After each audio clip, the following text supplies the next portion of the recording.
Welcome back once again in the channel Interior.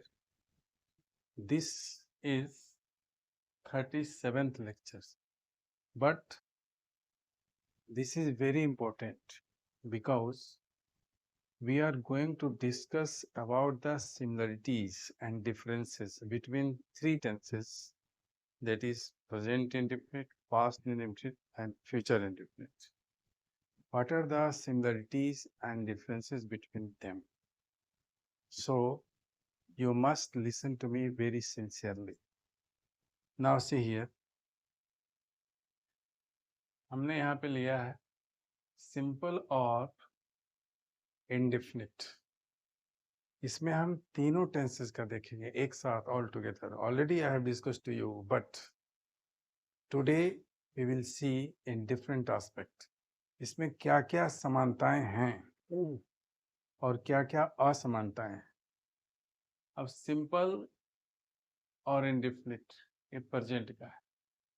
You can say simple, present और present indefinite.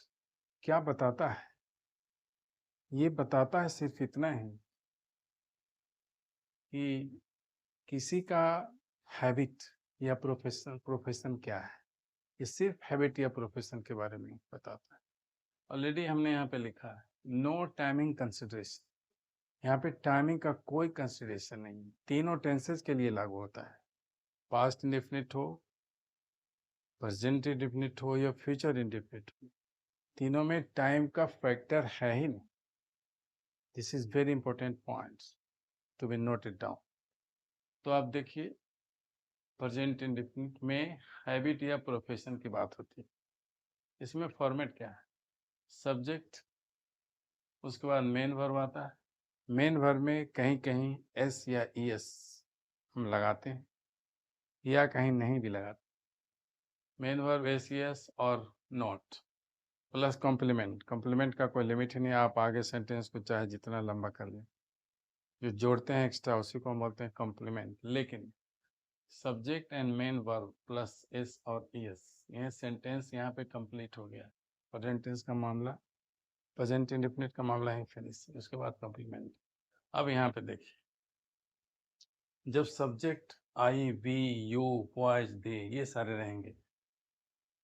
I, we first person, you second person, you and you, voice plural third person का, they भी plural है। इसके साथ main verb अपने main form में ही आता है। तो I go to the market daily, ये कॉम्प्लीमेंट का पार्ट है। सब्जेक्ट प्लस वर्ब, सेंटेंस का मामला है फिनिश हो गया, ये कॉम्प्लीमेंट है। I go to market daily, we go to market daily, you go to market daily, boys go to market daily. इस तरह से ये पार्ट कॉम्प्लीमेंट का है, यहाँ पे लिखा हुआ है। इसके अलावा अगर ही, सी, इट या कोई व्यक्ति आता है तो यहाँ पे गो के बदले गोज लगेगा। कम अगर आता है तो कम्स लगेगा। तो he goes to market daily, ये कॉम्प्लीमेंट का पार्ट है। इस तरह आपने देखा मेन जो टेंस का पार्ट है इसमें सब्जेक्ट प्लस मेन वर्ब अपने मेन फॉर्म में रहेगा या एस या एस लगेगा। इनके साथ मेन फॉर्म में रहता है, इनके साथ एस या एस लगता है। Okay, second part past indefinite. This one is past indefinite. Second part, इसमें क्या होता है? यहाँ जो मैंने लिखा था इसमें मैं सुबह मार्केट जाता हूँ रोज, ये मेरी हैबिट हो सकती है या मेरा पैसा भी हो सकता है। इससे दोनों बातें स्पष्ट हो जाती है। लेकिन कितने बजे जाता हूँ, कब जाता हूँ, कोई कंसिडरेशन। लेकिन बात होगी present. Second, past, past indefinite या simple past. Any event occurred in the past, कोई टाइमिंग का है नहीं जी। इसलिए मैं लिखा हुआ है no timing consideration. This one is similarity among all the three, 1, 2 and 3. Any event occurred in the past, कोई घटना पास्ट में हो। फॉर्मेट क्या है?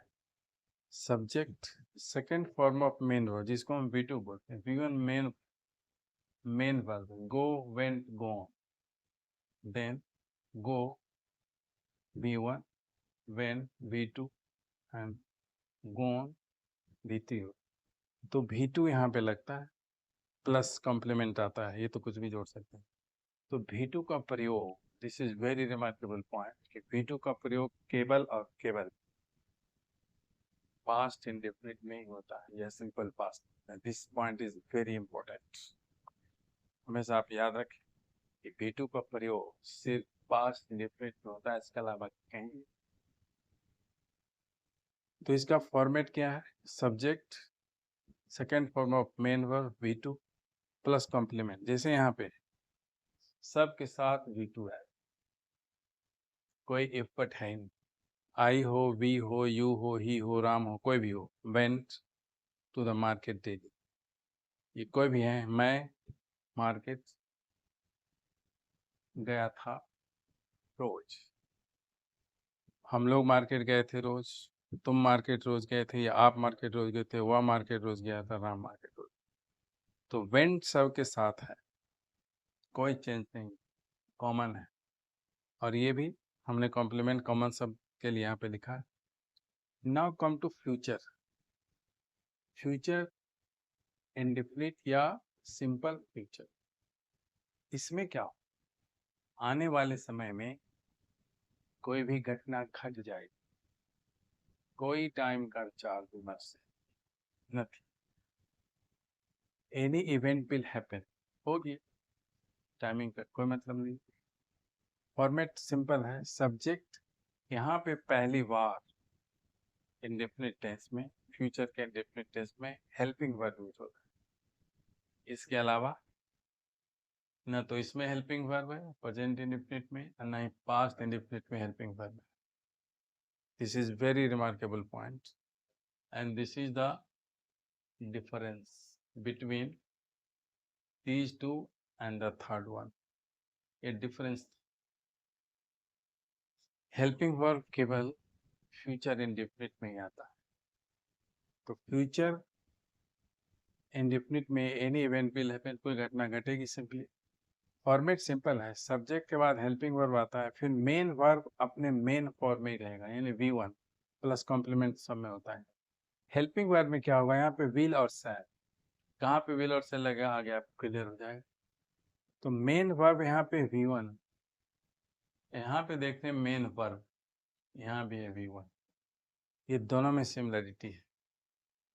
हालांकि इस इधर ES लगता है, लेकिन यहाँ पे इन इस सारे सब्जेक्ट के साथ मेन वर्ब अपने मेन फॉर्म में रहता है, यहाँ भी मेन वर्ब अपने मेन फॉर्म में रहता है। अब किसके साथ विल या किसके साथ shall, another problem.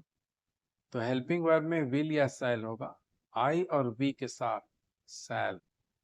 I shall go to market daily, we shall go to market daily, मैं रोज मार्केट जाऊं, या हम लोग रोज मार्केट जाएं। इसके अलावा ये कॉम्प्लीमेंट का पार्ट है, गो टू मार्केट डेली। इन इतने साथ, इतने सब्जेक्ट के साथ you, he, she, it, they, boys, Ram, इस सब के साथ विल आता है। विल, गो मेन फॉर्म में है, टू द मार्केट डेली ये कॉम्प्लीमेंट का पार्ट है। तो हमने देखा कि प्रेजेंट इंडेफिनिट, पास्ट इंडेफिनिट और फ्यूचर इंडेफिनिट, या सिंपल प्रेजेंट या सिंपल पास्ट या सिंपल फ्यूचर में छोटा स्ट्रक्चर होता है, सब्जेक्ट, उसके बाद वर्ब का पार्ट आता है। केवल फ्यूचर में हेल्पिंग वर्ब है, इन दोनों में हेल्पिंग वर्ब नहीं है। इसका सो सिंपल बिकॉज इसमें V2 आता है सेकंड फॉर्म, इसमें मेन वर्ब के आगे कहीं एस लगता है या नहीं लगता है। आपने देखा वेरी क्लियरली, ये बहुत इंपॉर्टेंट है, तीनों में, तीनों को डिफरेंशिएट करना, इसमें क्या समानताएं हैं क्या असमानताएं। Now okay, this is enough for today. In the next video, I will take up same topic, and that will be present continuous, past continuous and future continuous। फिर तीनों में देखेंगे क्या सिमिलरिटी है क्या डिसिमिलरिटी है। Okay, thank you for today.